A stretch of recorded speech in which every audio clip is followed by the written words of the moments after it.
ইহুদির ফুল বাগান জামিয়া ইসলামিয়ায় ফুটলো দেখো ইহুদির ফুল বাগান। এই মাদ্রাসার শিক্ষক যারা কুরআন হাদিস পড়ান তারা, এই মাদ্রাসার শিক্ষক যারা কুরআন হাদিস পড়ান তারা, দোয়া করি তাদের খোদা, দোয়া করি তাদের খোদা যেন জান্নাত পায়। আমাদের কিতাবের পরে আর কোন কিতাব আসার সম্ভাবনা নাই। আমাদের শরীয়তের পরে আর কোন শরীয়ত আমদানির সম্ভাবনা নাই। আমাদের নবীর পরে আর কোন নবী আসার সম্ভাবনা নেই। কেন? আল-ইয়াউম আকমালতু লাকুম দীনাকুম, আজকের এই দিনে আমি তোমাদের জন্য দ্বীনকে পরিপূর্ণ করে দিলাম। এখন আসেন, আমরা যদি মুমিন হয়ে থাকি, আমরা যদি দ্বীনদার হয়ে থাকি, তাহলে আমাদের এই পৃথিবীতে চলবার জন্য যত দিক আর সাইট আছে সবগুলি আল্লাহ পাক আমাদেরকে দিয়েছেন। কথা বলেন। যেহেতু পরিপূর্ণ দ্বীন পেয়েছি, সঙ্গত কারণেই আমি বাইরের থেকে কোন সভ্যতা সংস্কৃতি ধার করে আনার প্রয়োজন শুধু প্রয়োজন নাই না, পারমিশনও, আবার বলেন পারমিশনও নাই। আল্লাহ পাক বলেন ইয়া আইয়ুহাল্লাযীনা আমানু দুখুলু ফিস-সিলমি কাফা, হে ঈমানদার তোমরা ইসলামের ভিতরে পুরোপুরি ঢোকো। তার মানে এর বাইরে যাওয়ার পারমিশন, কথা বলেন, বাইরে যাওয়ার পারমিশন প্রয়োজন নাই। কেন? اليوم أكملت لكم دينكم وأتممت عليكم نعمتي, আজকের দিনে আমি তোমাদের দ্বীনকে পরিপূর্ণ করে দিলাম। যেহেতু দ্বীন পরিপূর্ণতা আল্লাহ আমাকে দিয়েছেন, সঙ্গত কারণে এখানে বাইরের কোনো কিছু ঢোকাবার প্রয়োজন নেই।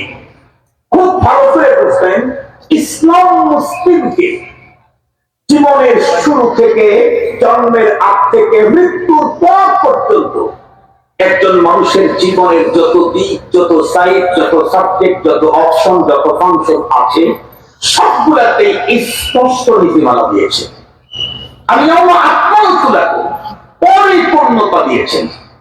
একজন মানুষ এই পৃথিবীতে ঘুমাবে কেমনে এ পদ্ধতি ইসলাম তাকে দিয়েছে। একজন মানুষ এই পৃথিবীতে হাঁটবে কেমনে সেই পদ্ধতি ইসলাম দিয়েছে। এই পৃথিবীতে একজন মানুষ হাসবে কেমনে একজন মুসলিম সেই পদ্ধতি দিয়েছে। এই পৃথিবীতে একজন মানুষ কান্না করবে কেমনে ইসলাম তাকে সেই পদ্ধতি দিয়েছে। একজন মানুষ আরেকজনের সাথে দেখা হবে, চলবে কেমনে, বলবে কেমনে ইসলাম সেই পদ্ধতি দিয়েছে।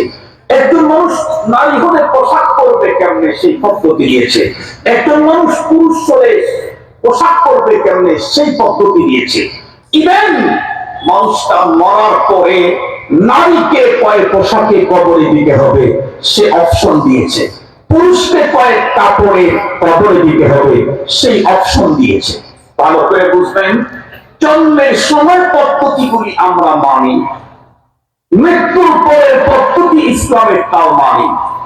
এ পর্যন্ত যত বড় আফ্রিকা কোন নারী মারা যাক না কেন, সে যদি মুসলিমা হয়ে থাকে, সে যদিও প্যান্ট শার্ট পরেছে, তাই বলে তাকে দুই কাপড়ে কেউ দাফন করে না। কয় কাপড়ে দাফন করে? কথা বলেন।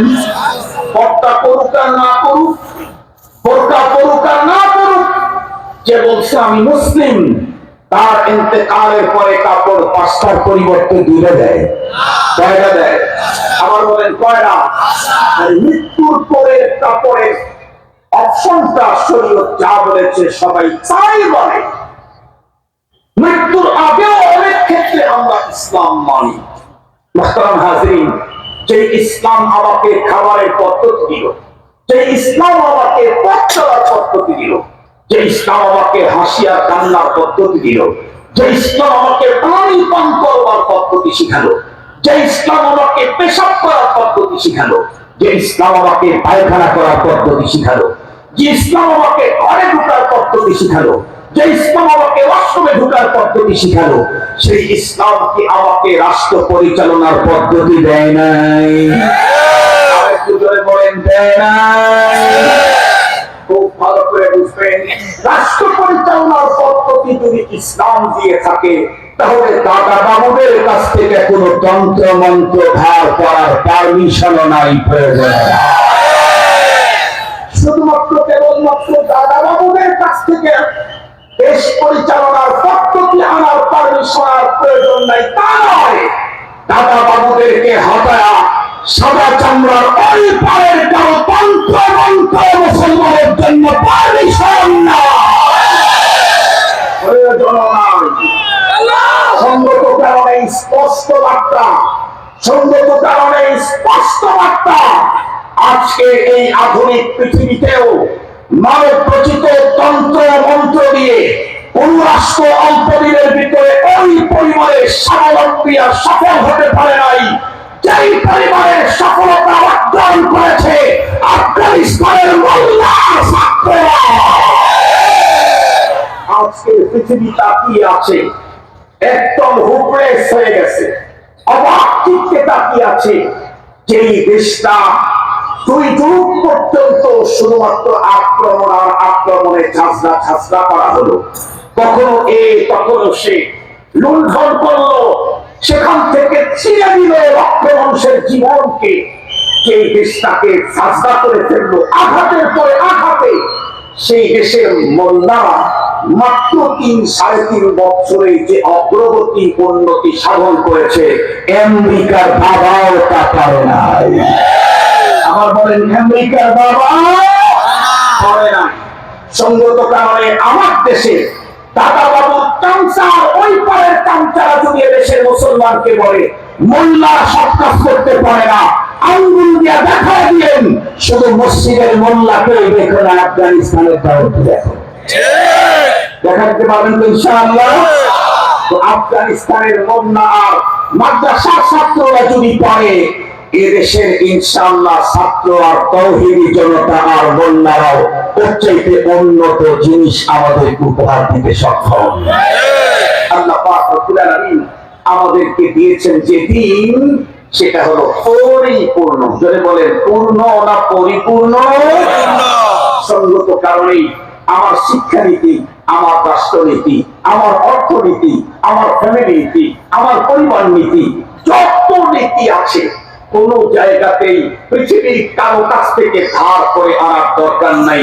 যেটা ধার করব সেটা হলো মেড ইন বান্দা, মানুষের তৈরি করা। আর মুসলমানের কাছে আছে হলো আরশে আজিম থেকে পাঠানো নিট এন্ড ক্লিন, স্বচ্ছ ফ্রেশ নীতি। সঙ্গত কারণে যেই লোকের কাছে ডায়মন্ড আছে, ও কি কখনো লোহা দিয়া মালা বানাইতে যাবে? যার কাছে ডায়মন্ড আছে, সে কি কখনো লোহা দিয়া মালা বানাইতে যাবে? সে কি কখনো চাঁদি দিয়া মালা বানাইতে যাবে? কখনো না। এরকম পাগল পৃথিবীতে কেউ হয় নাই। মুসলমানদের কাছে আছে ডায়মন্ডের চাইতে দামি, সেটা হলো ওহীর তন্ত্র, কোরআনের তন্ত্র, ইসলামের তন্ত্র। এই ডায়মন্ডের তন্ত্র থাকতে এপার আর ওপার আর 713 নদীর ওই পারে কারো কোনো তন্ত্র মন্ত্র ভাড়া করে আমরা দেখতে চাই না। হুজুর বলেছেন একটা সুন্দর সুযোগ এসেছে, সত্যি সুন্দর একটা সুযোগ এসেছে। এই সুযোগটা হাতছাড়া হয়ে আগামী আরো 50 বছরে এই জাতীয় সুযোগ আসবে কিনা আল্লাহ ভালো জানে। সুযোগ যদি আসেও আমরা তো তখন থাকবো না। তাই আসুন, সুযোগ এসেছে, ইসলামী খেলাফতের সেই মজা আমরা এখনই দুনিয়া থেকে ভোগ করে নিজের জীবনটাকে কমপ্লিটলি ইসলামের সাথে সাজিয়ে দুনিয়া থেকেই পরপারের পুঁজি করে পৃথিবী থেকে যখন বিদায় নেব, একজন জান্নাতি পুরুষ হিসেবে রওনা করতে চাই। ইনশাআল্লাহ পৃথিবী থেকে যখন বিদায় নেব, তখন একজন জান্নাতি পুরুষ হিসেবে বিদায় নিতে চাই। এটাই যদি টার্গেট হয়, তাহলে আসুন, পয়গম্বরের যুগে মানুষ জান্নাতের পথ পেয়েছে, পয়গম্বরের দিক নির্দেশনায় সিনেমেতে। এখন তো নবী নাই, এখন মানুষ নায়েবে নবীদের নির্দেশনাতেই আল্লাহ আর জান্নাতে যাওয়ার পথ খুঁজে পাবে। নবীর যুগে নবীকে বাইপাস করে যেমন কেউ আল্লাহ পায় নাই, জান্নাতে যায় নাই, নবীকে অবর্তমানে নায়েবে নবীর যুগে নায়েবে নবীকে বাইপাস করে মাইনাস করে কেউ আল্লাহ পেতে পারে না, জান্নাতে যেতে পারে না। ওয়া আখিরু দাওয়ানা আলহামদুলিল্লাহি রাব্বিল আলামিন। আসসালামু আলাইকুম ওয়া রাহমাতুল্লাহি ওয়া বারাকাতুহু।